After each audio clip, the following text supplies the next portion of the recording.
तर असं सायंकाळी आपली टमटम कालटी भाऊनी एकदम निघलो डायरेक्ट सडगावकडे. कसं आहे आपल्या भूषण भाऊची हळद होती ना म्हणून. तिथं पोहोचतात आपल्या सडगावचे भाई लोक पण भेटून जाता. पण डायरेक्ट जेवायला बसवताना हा विषय कुल आधी फोटो बा मग बाकीचा विटोबा. आणि या भाऊंची कशी आमच्यासारखीच गंमत होती भाऊ. तीनो भाई तीनो तर भाई टॉपचा विषय.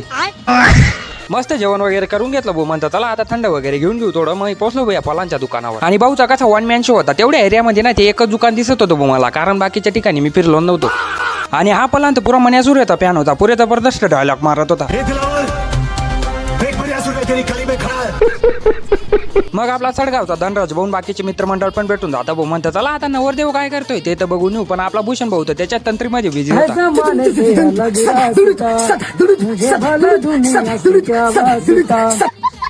आपल्या भूषण भाऊ सोबत मस्त फोटो वगैरे काढून घेतो भाऊ. लगेच बाहेर आलो लगेच आपला भाईचारा भेटून जातो भाऊ. आदिवासी मित्रमंडळ सडगाव. अरे भाई भाईचारा ऑन टॉप. असं कोणतं गाव नाही तिथं आदिवासीचं नाव नाही. हॅशटॅग आदिवासी.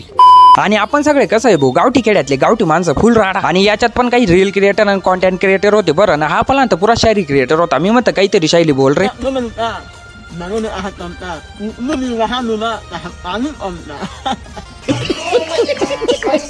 आणि नाताय कुदायला ना बेकार वेळ होता भाऊ. तिथं कसं आहे आपण गावठी माणसं घरी सकाळी बेकार राडा राहतो. म्हणून आता आम्ही घराकडे निघलो. तुम्ही पटकन फॉलो करा.